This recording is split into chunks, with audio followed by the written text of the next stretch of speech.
Então, se você já teve alguma dificuldade para falar de aspectos básicos do setor elétrico brasileiro, aqui está uma oportunidade bem legal de, em alguns minutos aí, você poder desenvolver temas como racionamento, apagão, entender um pouco o que é o mercado livre de energia, como é que essa energia chega até nossas casas pela geração, transmissão, distribuição, os agentes do setor elétrico, que são parte fundamental disso. Eu convido você aí, futuro engenheiro, futura engenheira, principalmente os meus alunos da disciplina de transmissão e distribuição de energia elétrica, aqui da UDESC, né, da Universidade do Estado de Santa Catarina, que você venha participar aí, porque nós estamos iniciando a primeira aula do canal Professor Fabiano Andrade.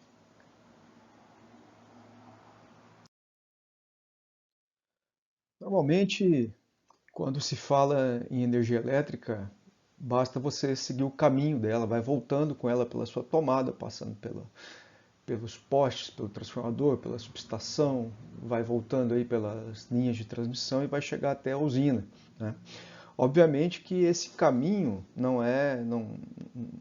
faz tanto sentido o caminho ao contrário, porque a gente nunca sabe, né, necessariamente de onde está vindo a nossa geração quando nós estamos conectados todos, né, juntos numa mesma rede, que é o que acontece aí em boa parte do país. Bom, você tem aqui então o que é tradicional, né? São na estrutura básica aí do setor elétrico brasileiro, a geração de energia, né? Com podendo ser feita por usinas hidrelétricas, termoelétricas, ah, usinas fotovoltaicas, eólicas, e você tem uma sequência depois da geração. Você precisa fazer com que essa energia chegue aos centros consumidores e normalmente você precisa percorrer distâncias consideráveis. E aí você precisa então das grandes redes de transmissão que interligam o país todo. Chegando próximo às cargas, próximas às cidades, você já passa a distribuir essa energia com tensões mais baixas e correntes mais elevadas pelas ruas, né? Seja pelas ruas, seja pelas redes subterrâneas, e vai chegar até o consumidor final. Bom, esse caminho todo mundo conhece, todo mundo tem uma boa noção, principalmente quem está já nesse nível aqui num curso de engenharia elétrica. O que às vezes as pessoas têm um pouco mais de dificuldade de entender é o segmento da comercialização de energia, que não é um simples atravessador que faz com que os contratos de energia, né, do consumidor interessado em comprar, alguém que está interessado em vender na geração, que esse elo se feche, né, entre a geração e o consumidor. O papel do comercializador é lidar com um mercado, né, que tem bastante risco, bastante competitivo, que vai ligar as melhores oportunidades de geração às oportunidades de consumo. Tá? Isso a gente vai falar um pouco mais adiante, quando nós explicarmos um pouco mais sobre o mercado livre. Tá? Então, desde a década de 90, aí, a figura do comercializador surge no setor elétrico brasileiro, e em outros países essa figura já está bem consolidada, bem estabelecida há mais tempo, inclusive, e traz um ganho de eficiência para o setor elétrico aqui no país. A gente pode entender o setor elétrico como uma composição, né, de geração, transmissão, subtransmissão, já detalhando um pouco mais, e distribuição. Quando a gente se refere apenas à questão da energia que está circulando, esses são os entes que fazem parte. Lá na geração você procura, né, ter um gerador ali, qualquer que seja essa forma de geração. Ele vai transformar a energia, provavelmente elevando essa energia para as linhas de transmissão. Por exemplo, você pode gerar lá em torno de 15 kV e elevar isso para 500 kV, 500 mil volts, e transmitir essa energia até o centro mais perto do centro consumidor. As barragens, né, fazem parte do sistema de geração, quando se tem hidrelétricas, caldeiras, turbinas, todos esses conjuntos, né, as fazendas fotovoltaicas, todos esses conjuntos fazem parte aí dos sistemas de geração. Para transmitir, não tem muito segredo, o nosso fundo de tela aqui já mostra ali atrás uma linha de transmissão, onde eu tenho um papel muito importante da transmissão, é garantir os níveis de tensão e os fluxos de potência reativa e ativa que circulam no sistema. Então, você tem lá bancos de capacitores, bancos de reatores para poder fazer esse sistema funcionar, né? Os sistemas de subtransmissão, eles são semelhantes à transmissão, mas eles já estão mais próximos do centro de carga e aí também vão trabalhar com níveis de tensão menores. Já os sistemas de distribuição, eles estão típicos da cidade ou até da área rural, mas já considerando uma linha de distribuição rural. E aí você tem na parte de cima dos postes lá a rede primária, onde você tem tensões nessa casa aqui, né, de 11.9, 13.8, 34,5 kV. E nesse nível de tensão você faz com que a energia caminhe por vários quilômetros e você vai chegar próximo do consumidor. Ele não vai usar a tensão nesse nível, né? Ele precisa reduzir essa tensão. Você tem então um transformador ali no poste que vai levar para a rede secundária, né? Daqui a pouquinho a gente vai ver um desenho dessa linha primária e secundária de um poste. Abaixou a tensão com esses transformadores, e aí eu já posso conectar as cargas para fazer o uso da energia. Okay? Algumas empresas maiores já não precisam disso, eles têm o transformador próprio, e aí eles conseguem receber energia até em níveis aqui de transmissão, 230, né, kV, você tem consumidores conectados nessa tensão, porque ele tem a própria subestação.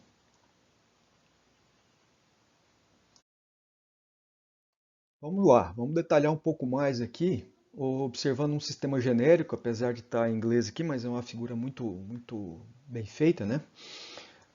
Se você olhar para a geração, você tem exemplos aqui de usinas nucleares, você tem aqui energias renováveis representadas pelas eólicas, e isso conecta, né, é gerado uma quantidade de energia que se conecta através de linhas de transmissão às principais, vamos dizer assim, as principais rodovias da energia, né?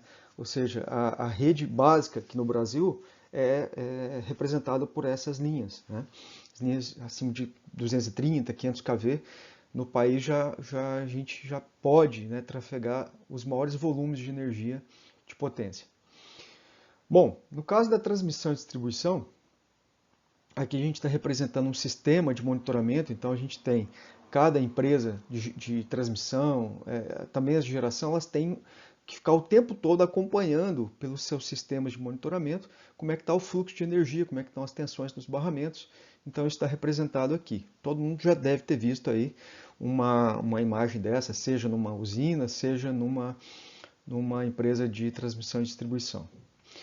Aqui eu já estou falando aqui do surgimento das subestações mais inteligentes, subestações que se conectam em termos de dados com os seus consumidores e conseguem fazer a troca de energia e troca de dados para manter o sistema funcionando em tempo real.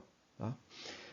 Isso já é uma configuração que caminha aí para as redes inteligentes, né? Por exemplo, eu tenho chaves inteligentes, eu posso abrir e fechar religadores, né? Religadores automáticos, e isso ajuda na hora que eu preciso remanejar a carga nas minhas cidades, nas minhas ruas. Bom, pensando no consumidor novo que está chegando aí, ele tem lá, vai ter ali o seu display, né, dentro de casa, acompanhando o que está acontecendo com a bateria, com o banco de baterias que ele tem em casa, com uma eventual geração que ele venha a ter própria, seja ela solar, seja ela uma geração de biomassa, de resíduos, uma geração eólica. E ele tem comunicação. Esses sinais que você está vendo aqui são sinais de comunicação, são dados que estão sendo enviados para o sistema principal aqui, por exemplo, pode ser da concessionária, na fronteira com a concessionária. Então, no futuro, esses consumidores residenciais vão estar integrando aí os seus veículos, né, o carregamento dos seus veículos, o uso de fontes de energia renováveis, e tudo isso vai precisar de inteligência, de dados, e não só de fluxo de energia de um lado para o outro. Tá? O comércio e a indústria vai na mesma linha, então você vai ter aí os shopping centers com seus parques para carregamento dos carros, né? Você vai ter aí os prédios inteligentes, né? Que vão na mesma linha aí das residências, só que em maior porte. Tá? Então o nosso futuro, né, em termos de sistema elétrico, não é só energia, é energia e dados, né, e comunicação, como está indicando aqui a nossa legenda. Aqui temos um sistema elétrico, né, típico. Aqui foi retirada uma fonte que demonstra que isso aqui vem da Alemanha, mas é típico de países europeus que tem muita geração por fontes fósseis, né, e também por energia nuclear. Essa transparência, ela tem um objetivo não de falar muito sobre a questão das redes inteligentes, mas tem mais a ideia de demonstrar como é que a energia varia em termos de tensão e corrente, né? Então, por exemplo, você tem aqui potências muito grandes, né, bem elevadas, na casa de 600 megawatts, 1.700 megawatts, para você gerar energia elétrica lá na usina, na usina nuclear. E essa geração com essa potência elevada, ela não vem com tensões, não está mostrando aqui a figura, não vem com tensões elevadas. Aqui a tensão, né, que você tem no transformador, que vai começar a colocar essa potência na rede de transmissão, essas tensões variam aí de 12 até 20 kV no máximo. E aí você transforma isso, no caso deles aqui, que está mostrando uma linha de transmissão, com tensões de 265 a 275 kV, a maioria delas AC, né?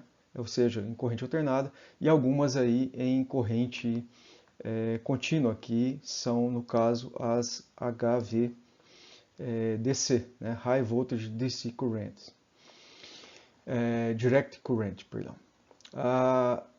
Eu tenho aqui, então, um elo já, como se fosse uma subtransmissão aqui embaixo, onde já passo a trabalhar com linhas de transmissão com tensões mais baixas um pouco, em torno de 110 kV. Né? No Brasil, a gente tem linhas de transmissão nessa região aqui de 500 kV, 440, 230. Né? É um país de dimensões maiores, né? E eu preciso elevar mais essa tensão para trafegar por grandes distâncias. E aí, aqui já de 230 para menos, né, 138, 69, eu já começo a ter uma subtransmissão. Essa subtransmissão se conecta aqui com a distribuição, né, já a ser distribuição. No caso da Alemanha aqui, eles estão colocando na faixa de 50 kV. Tá? No Brasil a gente tem aí, em Santa Catarina, muito comum 13.8, tá? E até 34,5 aqui em Santa Catarina. Tá? Bom, essa distribuição se faz aqui, né? E se conecta aí aqui no caso, é mais uma geração, tá, pessoal? Aqui não é consumo. Então, a geração também que se conecta à rede de distribuição, tá? Aqui, no caso, já é consumo, né? Um consumidor industrial. Uma geração de fazenda solar, fluxo. Vou até colocar umas setinhas aqui, né? Fluxo da geração nesse sentido, o fluxo aqui, né? Opa, esse mouse aqui não está funcionando bem. Aqui é a geração nesse sentido, tá? Ficou nada legal esse negócio aqui. Vamos apagar isso aqui. Vamos lá, vamos fazer melhorzinho aqui. Vamos ver. Opa, não deu certo, mas tá bom, tá um pouco melhor. E aqui a geração de energia de uma fazenda fotovoltaica. Tá? Bom, esse desenho é só para te lembrar que se você gera uma energia, você não obrigatoriamente tem que gerar lá em cima, na transmissão, né? Nem na subtransmissão. Você pode gerar aqui e não só para consumo próprio, você pode jogar na rede de distribuição e negociar isso com a concessionária. Tá?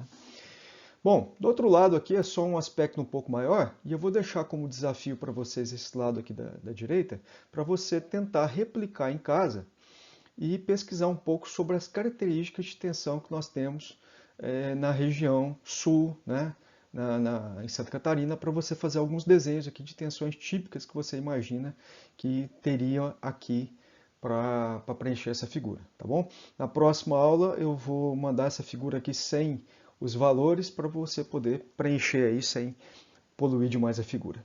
Era isso aí. Para entender um pouco mais do setor elétrico brasileiro, eu gosto muito do exemplo da ligação de Itaipu, né, para a gente falar da geração que se tem lá, né, que é a mais importante do país até hoje, e como é que essa geração, essa energia chega até nós, consumidores, principalmente quem está nos grandes centros consumidores, que é o Sul e Sudeste, que é o destino principal dessa energia gerada em Itaipu. Aqui, na minha imagem à esquerda, eu tenho lá a figura aqui da barragem, né, de onde está se gerando essa energia. Então, você tem metade das máquinas, né, vamos dizer assim, ó, metade das máquinas gerando em 50 Hz e metade das máquinas girando aqui em 60 Hz. Isso é efeito do contrato que nós temos com a Itaipu Binacional, né, o contrato aí firmado entre os dois países. Essa geração em 60 Hz, do lado brasileiro, ela vem rapidamente aqui para uma subestação aqui da Eletrobras, Furnas, e ela vai seguir, a principal parte dela segue para o interior, né, da região sudeste, né, no caso aqui cidade de Tijuco Preto, no estado de São Paulo, a 910 quilômetros dali, em linhas de corrente alternada de 750 kV, foram as primeiras linhas na América do Sul nesse nível de tensão, isso na década de 70, 80, né? E você tem aí um tipo, né, de uso de energia que eu posso distribuir ela no meio do caminho. Vamos ver na figura aqui de cima, ó. Essas três linhas que vocês estão vendo em azul passam por subestação aqui de Ivaiporã e Itaberá. Ivaiporã, por exemplo, faz a ligação para a região sul, né? A de Itaberá também faz distribuições aqui, né, no meio do caminho, e aí essa energia continua, e o principal dela segue para a subestação de Tijuco Preto. Tá? Bom, e o que é feito com o lado de lá? Né? O Paraguai, desde que surgiu essa usina, ele não consegue consumir toda a energia que é gerada por Itaipu, né, pelo lado que eles têm direito, e isso chega na subestação do lado deles em 50 Hz, e 4 linhas seguem para a conversora nossa aqui, do lado brasileiro, que é uma conversora que vai colocar essa tensão em corrente contínua. Então ela vem em 50 Hz aqui, ela converte então para CC, né, em 600 kV e segue num bipolo que vai aí 810 km até a cidade de Biúna, né? Então esse bipolo, como vocês podem ver, essas duas linhas, tá? Que estão em rosa aqui. Pessoal, esse desenho aqui é só um esquemático, hein? As linhas não ficam a essa distância uma das outras, tá ok? Bom, e vou chegar lá até Ibiúna, e chegando lá em corrente contínua, né, 600 kV, ela é transformada na subestação inversora, que eu cito aqui, que não está no desenho, e ela converte então para 60 Hz em corrente alternada, e aí a gente começa a distribuir ela dentro do Sistema Interligado Nacional para fazer uso no país. Ok? Bom, esse foi o primeiro elo, né, que a gente chama de corrente contínua também da América do Sul, desse nível, né, e foi necessário justamente porque a frequência, né, do sistema elétrico paraguaio é diferente do sistema elétrico brasileiro. Tá bom? Vocês vão ver que ao longo do curso aí nós vamos falar sobre outros sistemas, né, de interligação em corrente contínua que o Brasil aproveita da região norte, né, principalmente Belo Monte, o Rio Madeira. Nós vamos falar sobre eles, mas ali já sem essa necessidade de trabalhar com 50 Hz.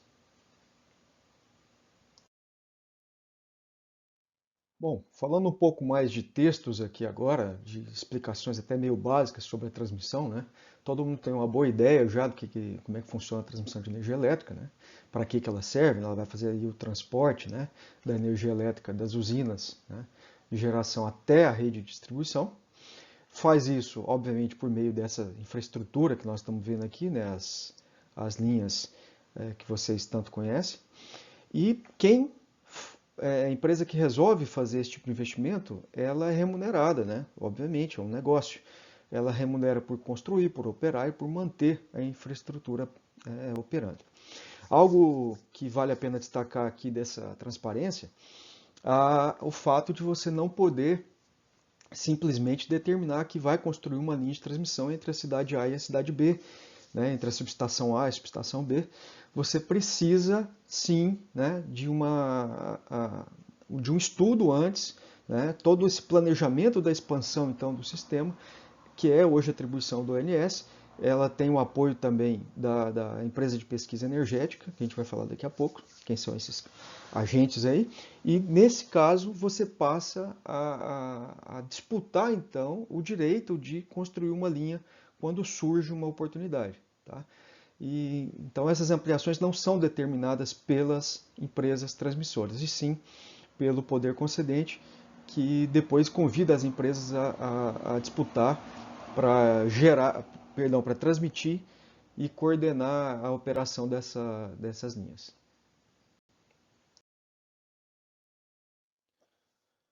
O Sistema Interligado Nacional é uma daquelas coisas que nos dias de hoje é bom a gente falar, né? Porque não é fácil a gente ter um sistema desse no mundo, né? E é um orgulho mesmo para o Brasil pelas características, né? Todas que se tem. Alguém que pode pensar, e a China, né? E o Canadá, e os Estados Unidos, poxa, eles estão tão desenvolvidos, será que não tem um sistema melhor, né?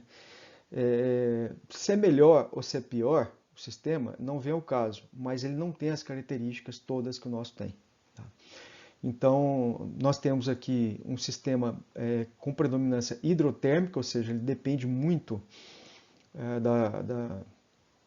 da chuva, dos reservatórios, né, para poder operar, ao mesmo tempo que ele é complementado com a geração termoelétrica. Ele é de grande porte, obviamente, porque eu tenho um país continental, né, para poder atender. Vocês vão ver daqui a pouco que ele está praticamente em todo o país, falta só um pedacinho de Roraima ali para que o sistema interligado atenda todas as capitais, aí, todas as cidades brasileiras. Tem uma forte predominância, então, de usinas hidrelétricas, que não é comum, né? No Canadá tem bastante hidrelétrica, mas também tem usinas nucleares, usinas termoelétricas que são nucleares, né? E você tem na China também muita hidrelétrica, mas você também tem necessidade de geração com carvão, com termoelétricas em grande quantidade na China. O outro ponto interessante são os múltiplos proprietários. Na China você não tem, né, esse caso, né, dos múltiplos proprietários. No Brasil você tem empresas privadas, empresas públicas que estão gerando na mesma calha, vamos dizer assim, de rios, né, de bacias hidrográficas que desembocam ali em determinadas usinas, e os donos das usinas, né, não são todos os mesmos. Né? Faz parte do Sistema Interligado Nacional tudo que está localizado aí nas regiões Sul, Sudeste, Centro-Oeste, Nordeste, né? Toda essa rede de geração e transmissão de energia é o que a gente fala que faz parte do Sistema Interligado Nacional. Atende aí 99,3% da carga, né? E uma área correspondente a 80% do território. E sugiro a vocês aqui que acessem esse site aqui, é um site da EPE, muito bom, muito bem feito, onde você consegue localizar em tempo real, com dados atualizados, cada linha, cada subestação, cada tipo de geração que você tem, seja ela térmica, seja ela de usina a gás, usina fotovoltaica, solar, tudo isso você consegue ver nesse site, vale muito a pena conhecer, tá ok?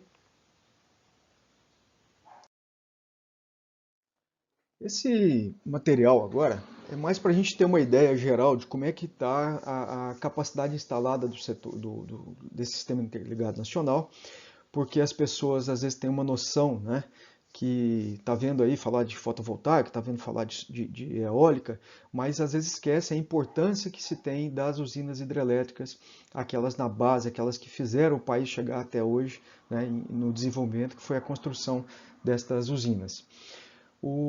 Você tem aqui, para dados de 2020, 66%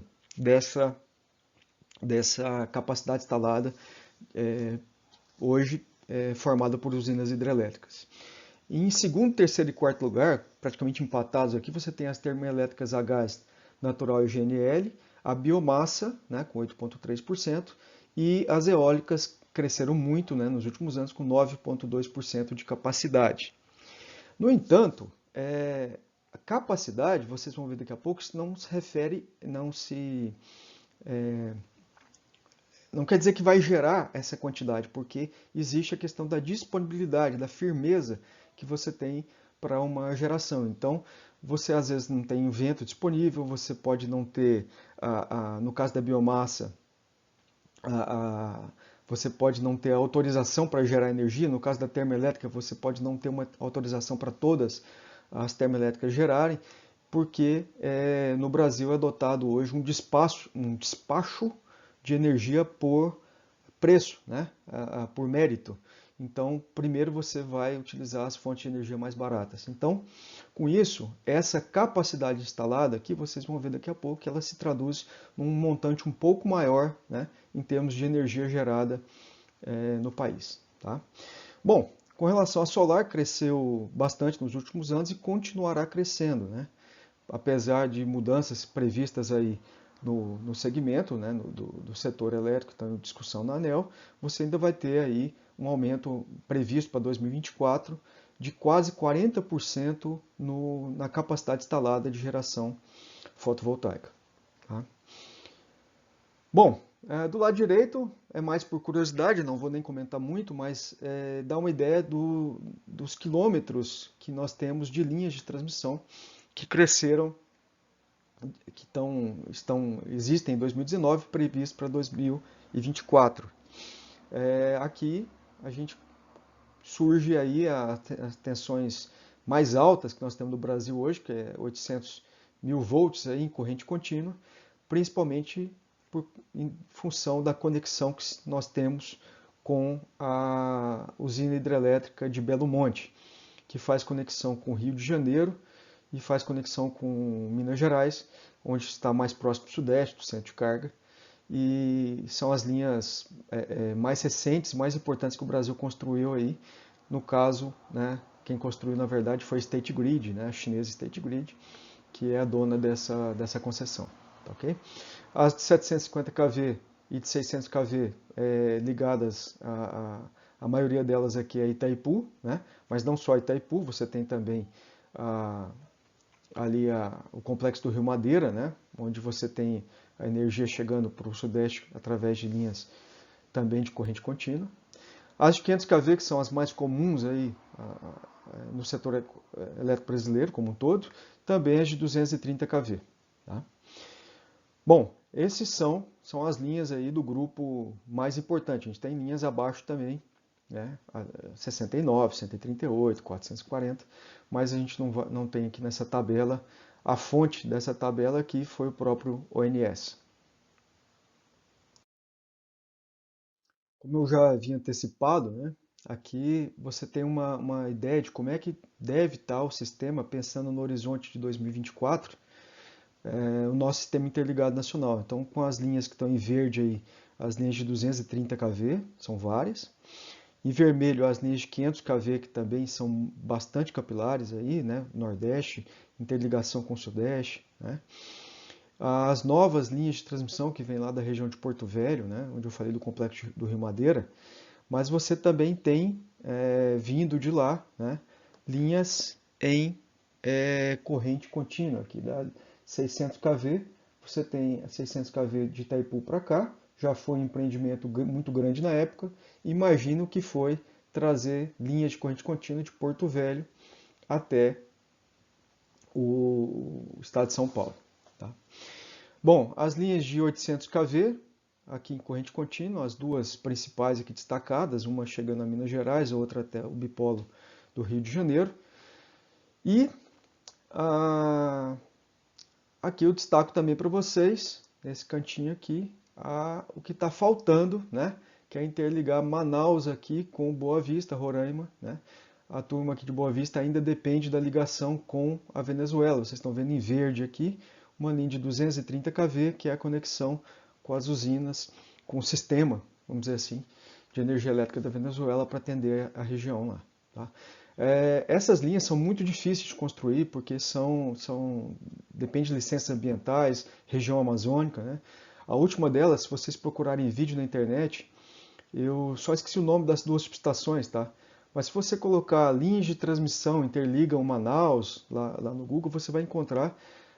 E é interessante ver a engenharia, o trabalho que se teve para construir linhas de transmissão nesse pedaço aqui, nesse trecho. Tá?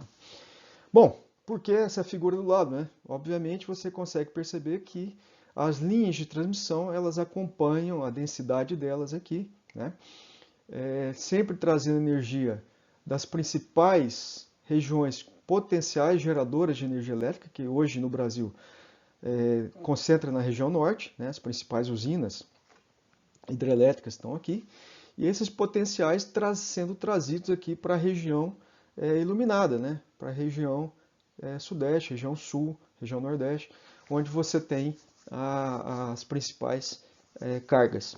Tá? Esse fenômeno não é exclusivo do Brasil, né? Se você procurar, acontece o mesmo na China.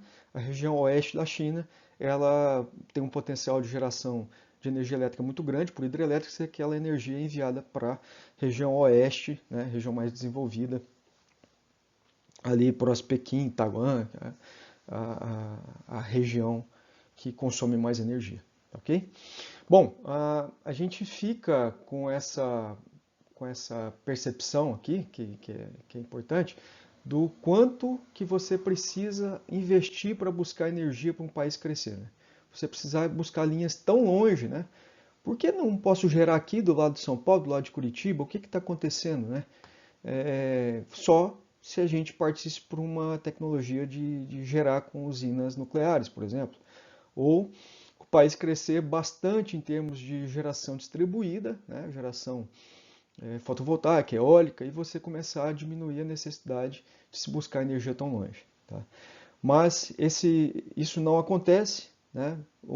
A indústria de um país ela não se movimenta só com energias complementares. Nós precisamos de energia de base e cada vez mais a EPE e outros órgãos do governo têm estudado aí as formas de buscar a geração que vai manter o país funcionando por anos à frente.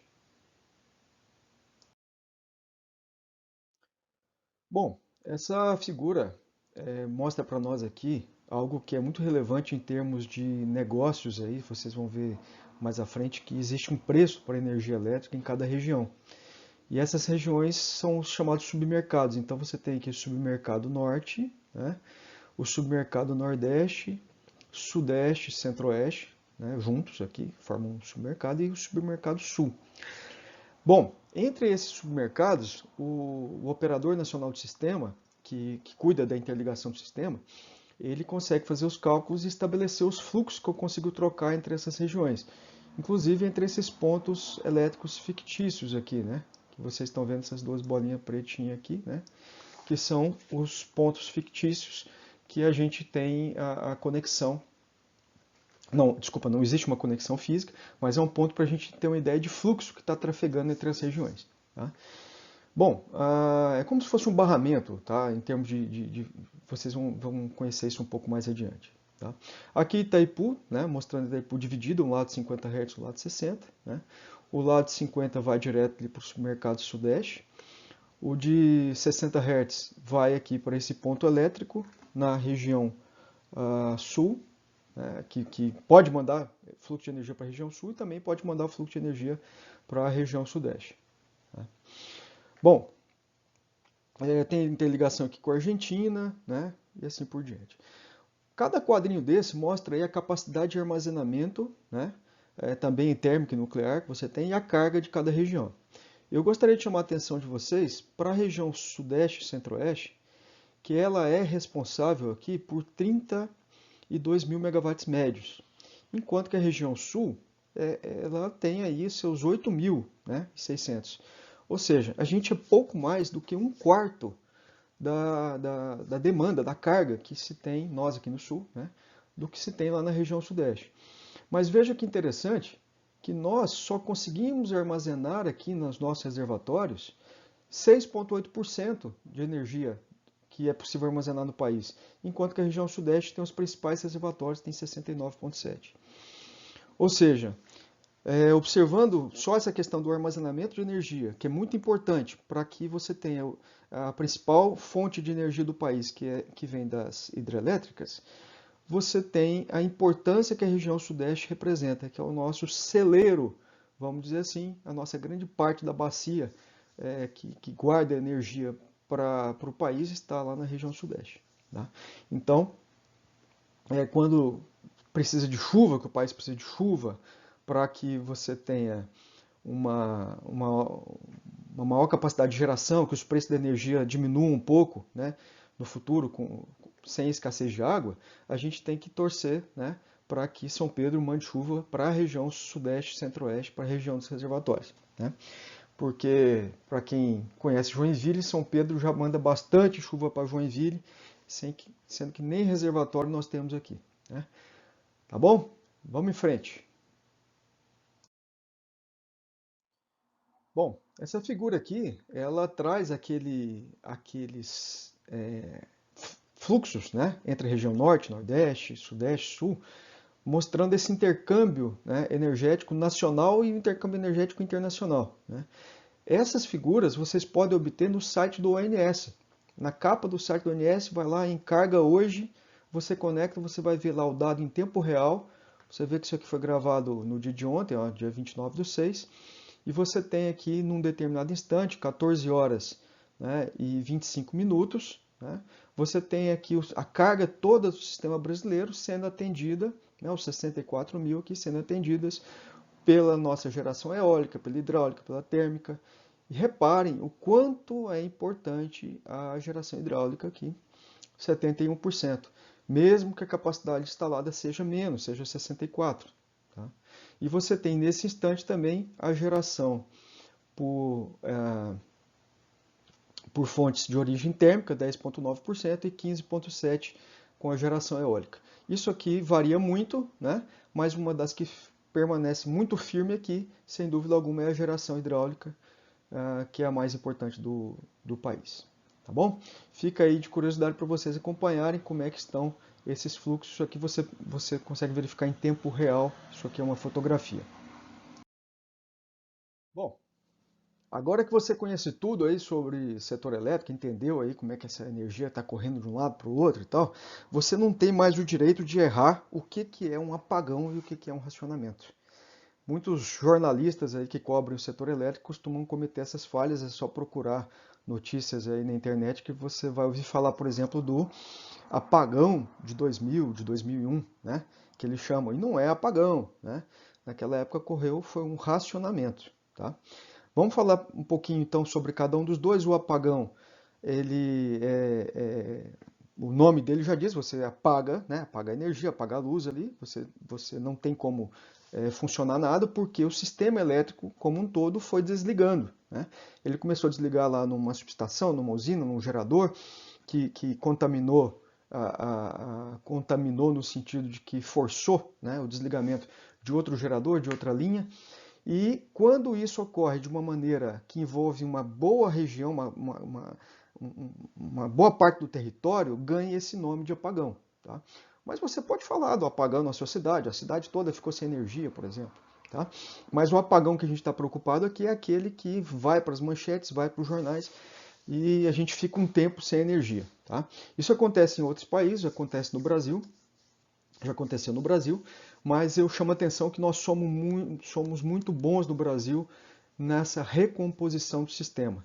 A história, a formação, os técnicos que construíram o setor elétrico brasileiro fizeram história e deixaram história para os próximos. O país pesquisa muito tem muitas cabeças pesquisando sobre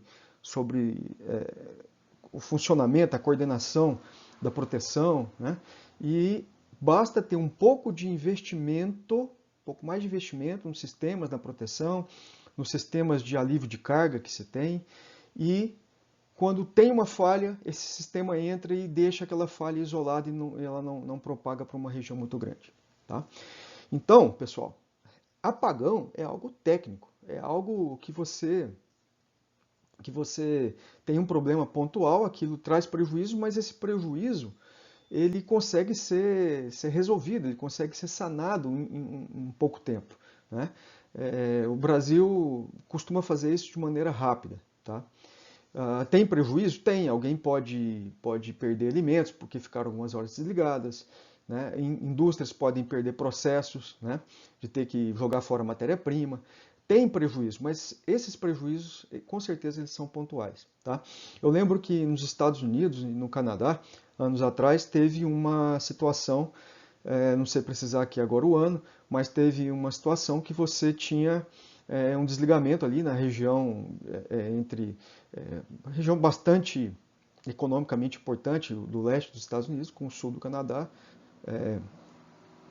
e você levou mais de uma semana para restabelecer o sistema, tá? E isso, eles começavam a restabelecer, o sistema caía de novo, tá? E você pensa que não tem como eu gerar energia, colocar um gerador para funcionar, se não tem uma carga na outra ponta para consumir, né? Eu não tenho, o elétron ele tem o caminho dele, a velocidade dele, é a velocidade da luz, né? Então eu preciso coordenar a conexão da geração com a conexão de carga, tá? Então, apagão é algo ruim, né? Ninguém está falando que é bom um apagão, mas comparado com racionamento, apagão não é nada, né? O que é esse danado desse racionamento? Eu tenho lá uma série de usinas hidrelétricas para produzir energia para um país, vamos pensar no Brasil, na época de 2000, 2001, ainda muito mais dependente do que hoje da hidroeletricidade, e você ter confiança que vai chover, vai chover, vai chover, e não chovia, e os reservatórios diminuindo de nível, e você não podendo ter. A máquina estava lá, ou seja, a turbina estava lá, o gerador estava lá, mas não tinha água para você passar ali dentro, que faria então a geração de energia. Então, você depender de apenas uma fonte, essa fonte depender da chuva, e você não conseguir controlar isso, programar isso ao longo de um tempo, foi o que levou o país ao problema de obrigar as empresas, obrigar os consumidores a reduzir o consumo, senão teria multas, teria uma série de situações que penalizariam quem usasse demais energia elétrica. Consequência disso, seríssima, desemprego, recessão, né? Tem analistas políticos, inclusive, que dizem que isso aí custou, né, a reeleição lá do governo da época, lá, que era o governo do Fernando Henrique, né, Cardoso. Então, assim, é muito sério os problemas que se tem a partir de um racionamento, tá? Para evitar, está aqui no texto, né? Eu preciso planejar bem o sistema, cuidar das obras, entender a matriz energética, diversificar essa matriz principalmente, né? Dar condições para que o país possa atrair investimento, né? Essas condições são muitas vezes uma constância regulatória, não ficar mudando regra toda hora, né? E você conseguir atrair investimentos para que você tenha geração acompanhando o crescimento do país, tá? Hoje, eu posso afirmar com toda certeza que nós só não estamos vivendo um racionamento porque nos últimos anos o país não conseguiu crescer às taxas que gostaria, né? Nós estamos patinando, patinando, patinando, e o assunto racionamento, se bobear, vai ficar para outra década, né? Para a década de 2030, né? Até que a gente passe por uma recuperação econômica e o país possa, de fato, voltar a crescer, e isso comece a preocupar os gestores aí para garantir uma geração de energia adequada. Bom, se eu tenho um sistema interligado, né? Eu tenho só um pedaço de Roraima que está fora. Isso é como se fosse uma grande bacia de água, que eu jogo água, todo mundo jogando água lá dentro dessa bacia, né? Formando então aquele volume de água, e aí embaixo eu faço alguns furinhos que são os consumos aonde essa água está indo embora. Assim, basicamente funciona, se você quiser fazer a comparação com o sistema interligado, a energia elétrica sendo gerada e sendo consumida por todo o país.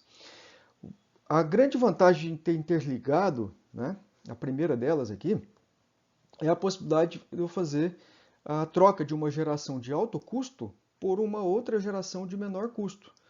Ou seja, se eu estou numa região que eu não consigo, para poder atender aquela região, eu precisaria ter uma usina termoelétrica poluente ali, produzindo colada na cidade, eu evito a construção dessa usina e prefiro buscar energia que vai me sobrar lá de um empreendimento grande, hidrelétrico lá no norte do país. Né? E com isso eu consigo atender os meus consumidores, o país como um todo, com menores custos. Tá? A ajuda mútua em caso de emergência, ou seja, uma região que está passando por uma seca, atendido por outra. A atender aí uma diversidade hidrológica que vai na mesma linha do anterior. Né? No caso do país, do Brasil, o nosso horário de ponta é mais ou menos o mesmo horário de ponta, porque a gente é um país verticalizado, vamos dizer assim, né? Não é um Chile, né, da vida, mas é verticalizado. Enquanto que Estados Unidos, China, outros países que são que tem vários fusos horários, você tem a vantagem nesse país do fuso horário numa região provocar um aumento de demanda e a outra região ainda está com demanda mais baixa. Né? Ou seja, uma parte dos Estados Unidos você está ali na costa oeste, na costa leste, você está ali no horário da novela, ali, o horário de pico, né? 8 da noite, o outro está ainda no meio da manhã, no final da manhã, e isso não traz, então, uma sobrecarga em todo o sistema elétrico americano. Então, uma parte está consumindo, outra parte ainda não está consumindo tanto. Tá? Isso não acontece no Brasil, mas um sistema interligado também ajudaria nesse sentido. Tá? Bom, também a confiabilidade. Né? Se eu tenho um sistema que tem mais usinas, tem mais geração, tem mais formas, mais chances de atender esse sistema e não deixar as pessoas sem energia. Tá? Bom, como desvantagens são poucas, mas é bom a gente falar, né? O distúrbio, né? O famoso distúrbio que você provoca um apagão porque gerou uma falha numa parte do sistema, essa falha se propagou através da conexão, né? Vamos supor que o sistema não deu tempo de proteger e esse distúrbio sim afeta a outra região. Tá? Reforços nas unidades geradoras, reforços de curto-circuito, isso são naturais porque você aumentou o tamanho do sistema, é como se você aumentasse o estrago que se faz quando você tem um acidente ali um acidente elétrico naquele ponto. Tá? Não vou entrar muito em detalhes sobre esse item, que isso aqui é mais assunto lá para a área de proteção de sistemas elétricos.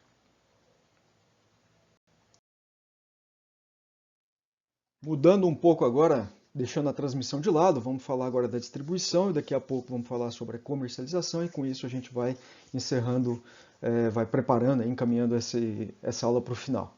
Bom, como vocês estão vendo aqui na foto, né, agora um desenho mais interessante feito no AutoCAD, você tem aqui a rede de média tensão conectando as buchas de alta do transformador, aquela rede primária, e você tem a rede secundária, né, conectada nesses 4 fios aqui. O primeiro é o neutro, fase A, fase B, fase C, e esses condutores aqui formam então a rede secundária que vai chegar até nossas casas, comércio, indústria, né, já numa tensão que a gente pode consumir. Tá? Bom, o papel óbvio da distribuição, né, fazer com que essa energia que chega na subestação dentro da cidade, que ela possa distribuir até exatamente onde fica a residência, onde fica o comércio. Né. A infraestrutura consiste de uma rede de médias tensões, que é essa rede que está aqui em cima do poste, que não dá para ver o poste aqui no desenho, e as redes de baixa tensão, que são essas redes aqui. As subestações, né, e os transformadores, né, e os serviços ancilares que ficam geralmente nas subestações, que são os bancos de capacitores e bancos de reatores. Tá? Os agentes distribuidores devem construir, operar e manter a rede, ou seja, a mesma função que existe para a transmissão. Né? Quem investe, quem se torna um distribuidor, que assume essa concessão, deve cuidar disso. Tá? Uma diferença importante, né, que eu gostaria de destacar aqui é a responsabilidade pela expansão. Se você lembrar, né, os transmissores eles não podem fazer a expansão enquanto o ONS não determina o local que eu vou construir a linha. Né? No caso da distribuição, não. Ele é obrigado a fazer com que essa rede vá crescendo e atendendo os consumidores, conforme aí o plano diretor das cidades, conforme os empreendimentos, né, que vão surgindo nas cidades e assim por diante. Tá? Bom, vou falar um pouquinho aqui na próxima tela sobre a melhoria que havia acontecido no setor elétrico, na área de distribuição, com relação à qualidade do serviço, né? A qualidade do serviço pode ser medida basicamente por dois indicadores: o DEC, né, que é essa duração média de tempo aqui, tá, que é o tempo médio que eu fico sem energia durante um ano, né, e também o FEC, que vai aparecer na próxima tela, que é a frequência que eu fico sem energia no ano. E depois que o país privatizou não, houve uma abertura, uma reforma do setor elétrico na década de 90, se procurou cobrar mais das empresas sobre esses indicadores, tá? Nós vamos ver isso no próximo slide.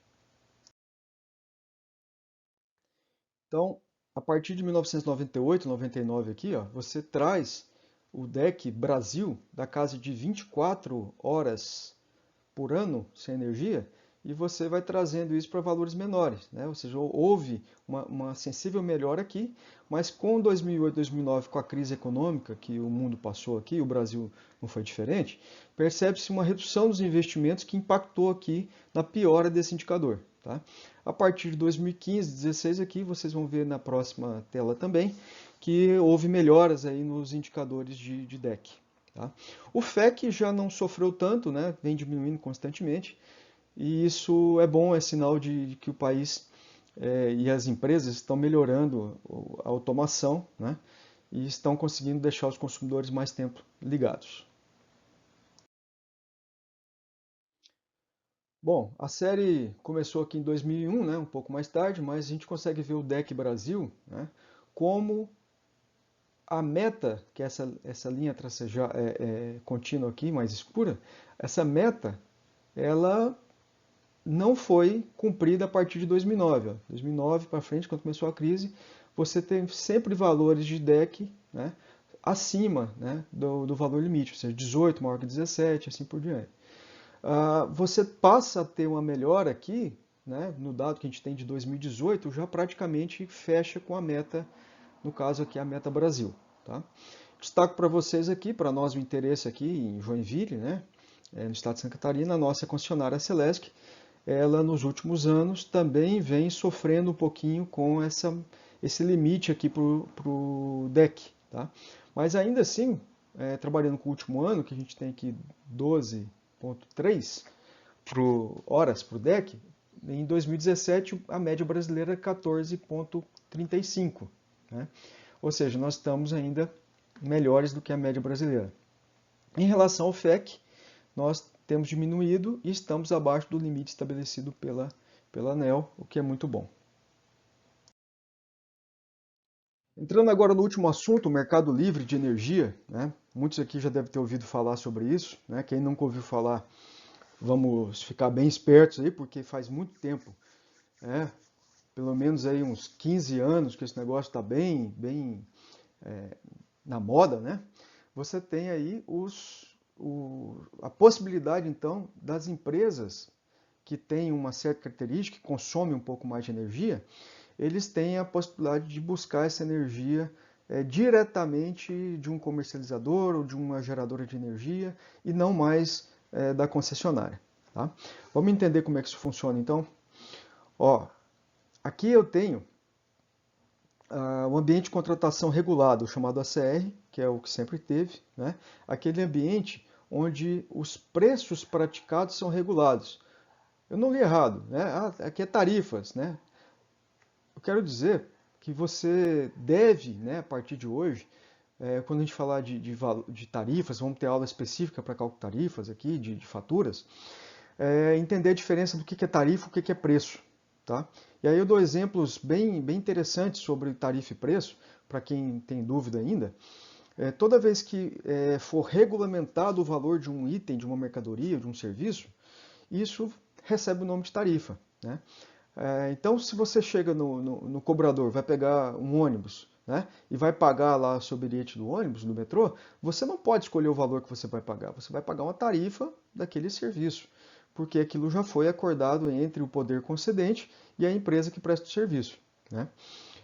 Se eu vou num restaurante, ou se eu vou numa loja, eu vou comprar um produto, iniciativa privada, ele vai determinar para mim um preço. Né? Aquilo não está tabelado, não está estabelecido por ninguém acima, né?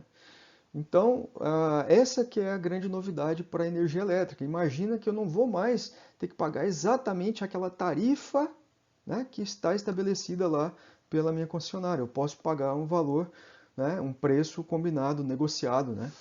Tá? Então, nesse setor, nesse ambiente que é o ACR, né, eu tenho aqui que eu não há a negociação, né? Não posso negociar com o meu agente distribuidor. Tá? Já no ambiente de contratação livre, tá, esse é aquele que os preços eu posso, né, negociar livremente, né, com seja o agente de geração, né, uma usina, um, uma planta fotovoltaica, né? E também posso negociar lá com quem tem contratos de energia, que seria um comercializador de energia. O consumidor que está no ambiente de contratação livre é chamado consumidor cativo, né? Igual cadeira cativa que você tem lá no estádio, né? E quando você fala que ele é livre, né, você tem ele em condições que são livremente negociadas para estabelecer seus negócios nesse setor. Quem cuida de tudo isso, já falando um pouquinho aí dos agentes que mandam no setor, é a Câmara de Comercialização de Energia Elétrica, a gente vai falar um pouquinho dela adiante, né? Mas essa relação comercial, né, que é existente entre os agentes, tá? Distribuidora, comercializador, gerador, consumidor, tudo isso tem que ser registrado lá na Câmara. Tá? E algo interessante também que essa Câmara faz, ela divulga isso aqui, ó, que é o preço de liquidação de diferenças. O nome a gente vai falar dele mais à frente, mas entenda que a energia elétrica passa a ser uma commodity agora. Ela passa a ser uma espécie de qual que é o preço do milho, qual é o preço da arroba do boi, né, numa região.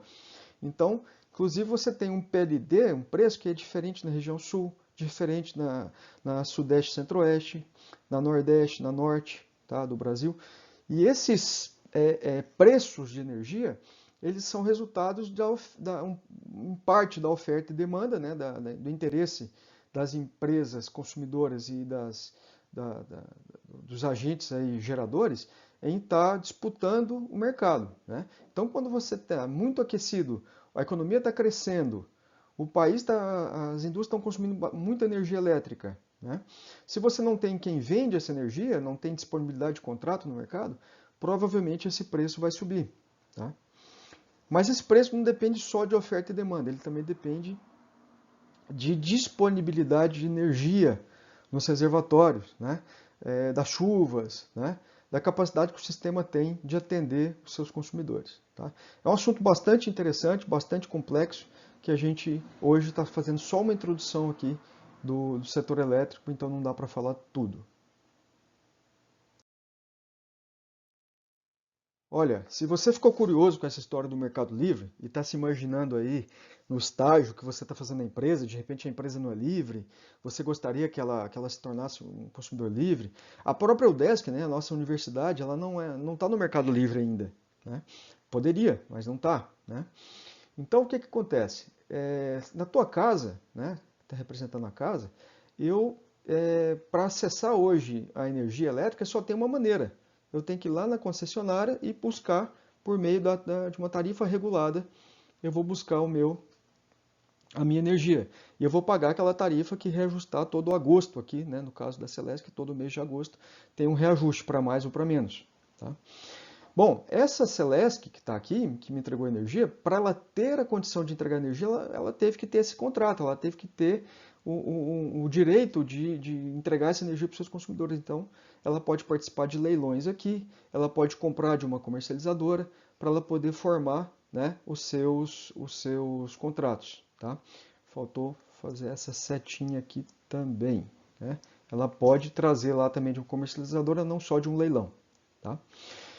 Bom, o gerador, alguém que resolveu colocar o dinheiro lá para poder recuperar esse dinheiro em vários anos à frente, ele vai, no país hoje, ter que ser obrigado a participar de um leilão de geração de energia, onde os interessados, seja distribuidora, seja comercializadora, vão fazer as suas ofertas aqui para poder comprar energia dessa geração. Tá?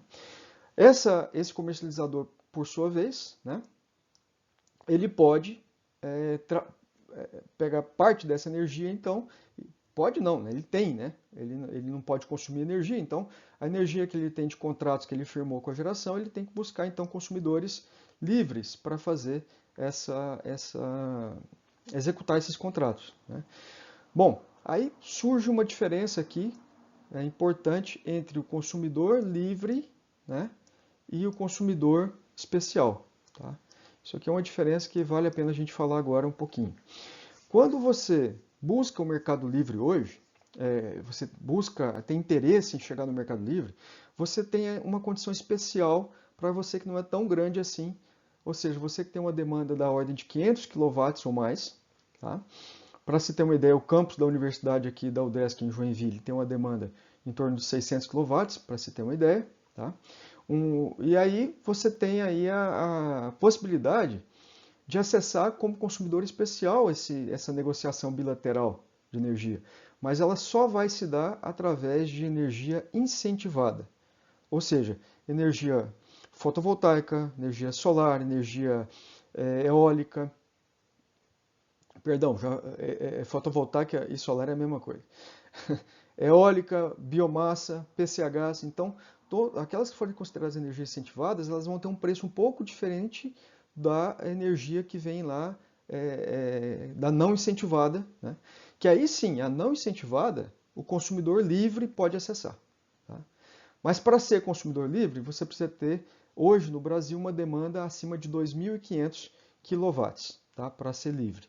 Mas essa situação está cada vez reduzindo mais e a gente vai ver que o livre, daqui a alguns anos, vai ser bastante viável, bastante fácil de se tornar um consumidor livre para as empresas aí.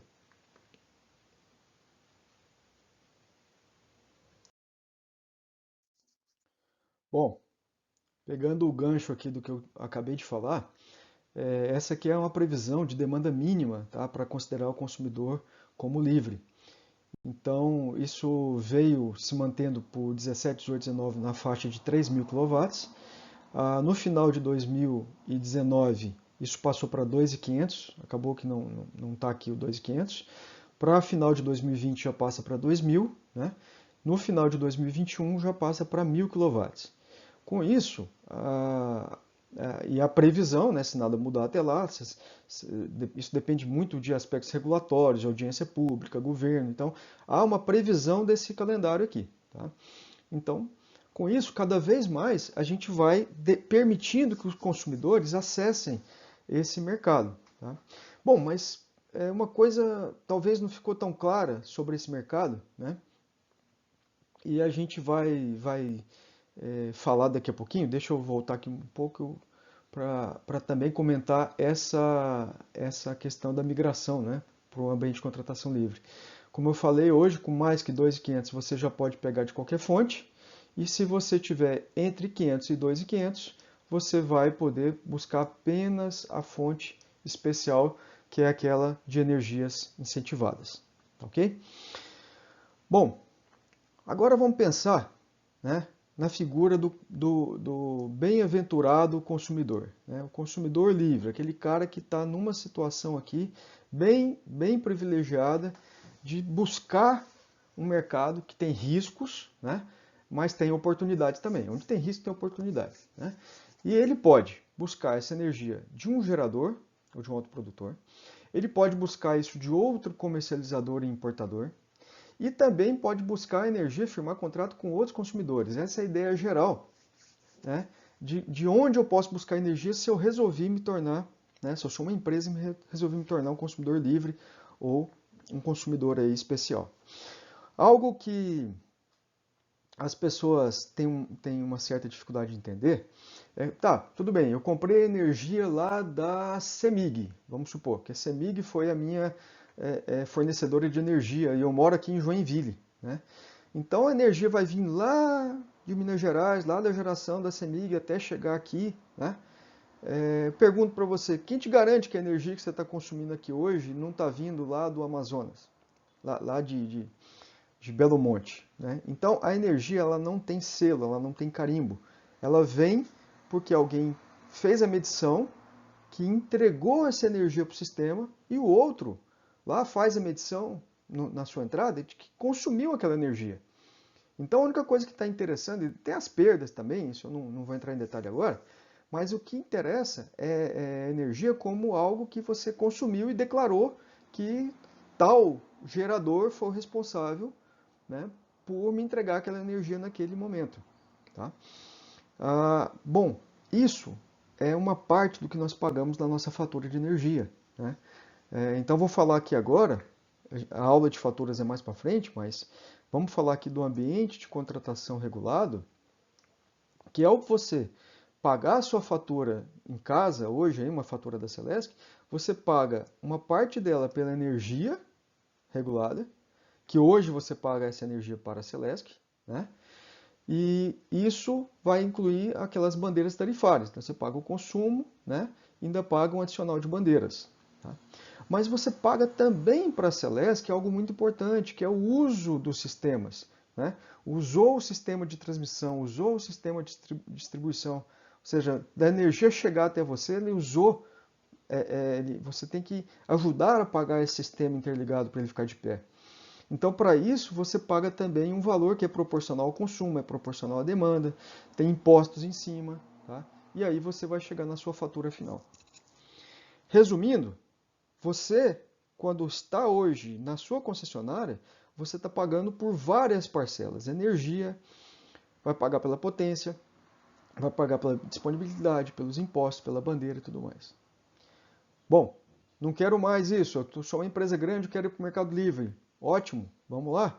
Tem oportunidades aqui para você pagar por uma energia que você vai negociá-la livremente.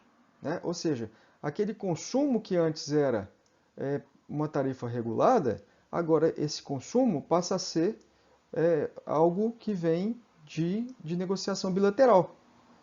Esse consumo eu vou pagar lá para a geradora. Esse eu não pago para a minha concessionária, para a distribuidora, para a Celesc. Tá? Mas na fatura da Celesc eu vou continuar pagando pela demanda, os impostos vão ser colhidos ali também para chegar na fatura. Ou seja, o fio, que a gente chama também de tarifa fio, essa tarifa fio continua sendo paga. E as concessionárias de transmissão e distribuição continuam recebendo. Né? Então o que mudou na sua formação de fatura é que a parte mais relevante, que é o consumo, você passou a pagar ele, negociar ele de uma forma direta e não através de uma tarifa regulada. Bom, agora que você entendeu, né, tudo sobre o setor elétrico brasileiro, tá, com esse resumo que nós tivemos aí na aula de hoje, com certeza você não entendeu tudo ainda, nós temos muita coisa a avançar, mas fique instigado a pesquisar sobre isso, tá? Vou dar algumas dicas de sites aqui, né, no áudio. Você pode ir lá no canal da Energia, que é muito bom. Você pode buscar o GESEL, né, GESEL, né, que é um grupo lá de estudos elétricos da COP, né, do Rio de Janeiro, que é excelente. E eu estimulo que vocês procurem entender um pouco mais sobre o setor elétrico para poder discutir, para assistir o Jornal Nacional e quando o Bonner fala lá de aumento de preço, de tarifaço, de apagão, e você não se perder, tá bom? Então vamos falar um pouquinho aqui sobre quem manda, né? Daqui para cima, né, desse nível aqui para cima, vamos dizer assim, que é a turma da política, tá? Então todo aspecto que está relacionado a trocas de governo, etc., isso aqui muda, né? Não é algo que seja uma política de Estado. Tá?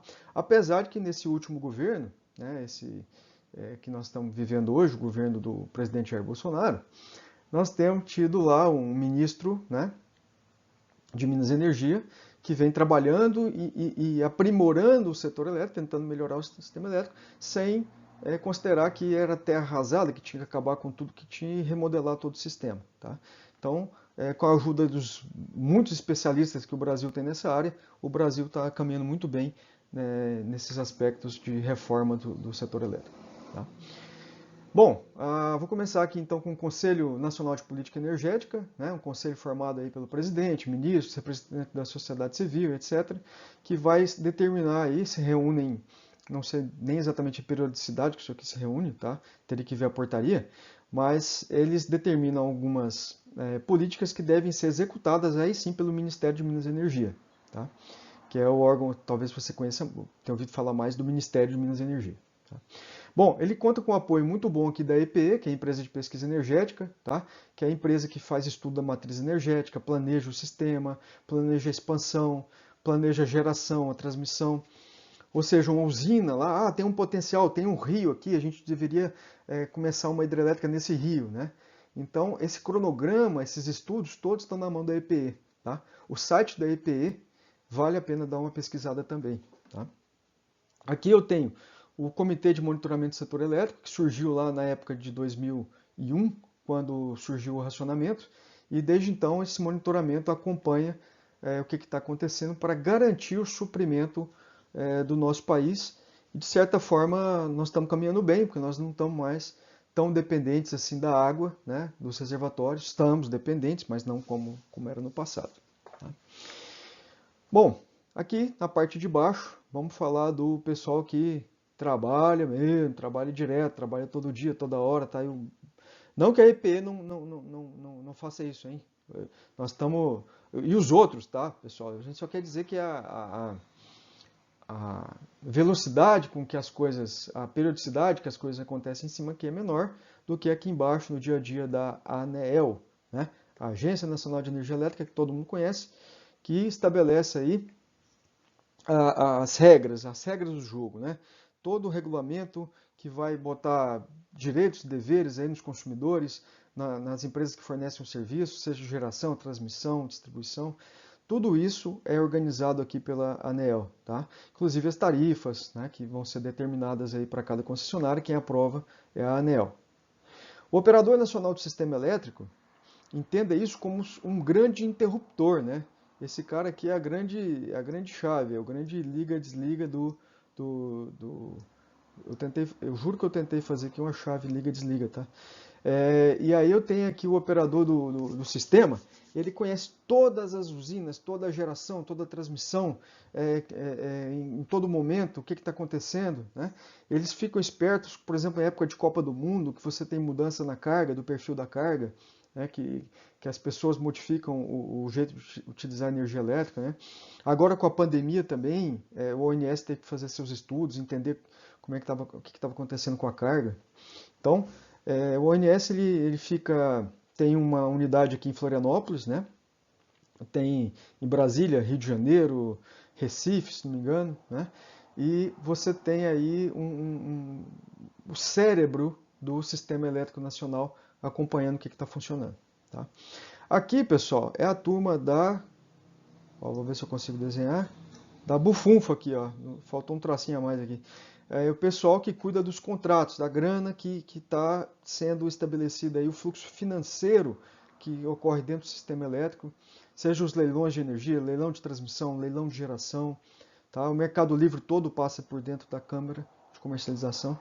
Ou seja, aqui nós temos um retrato, né, o resumo da ópera aí, de quem manda no setor elétrico brasileiro, e vale a pena pesquisar, né, sempre mais sobre eles aí. Bom, então era isso. Eu espero que vocês tenham gostado, né? Se puderem compartilhar aí algum feedback nos comentários, né? Para a gente poder corrigir, avançar, aprimorar, né? As pessoas que foram citadas aí, aqui, como isso agora está na internet, né? Perdão, os órgãos que foram citados, se por acaso alguém assistir o material e quiser fazer alguma complementação, eu agradeço também, tá? Não esqueça lá de você que está, principalmente os alunos aí das disciplinas de transmissão e distribuição de energia aqui da sexta fase do curso de Engenharia Elétrica da UDESC, não deixem lá de ligar ali as notificações para acompanhar os vídeos quando forem para o canal. E se gostou, curte aí, deixe seu comentário, tá bom? Obrigado e até uma próxima.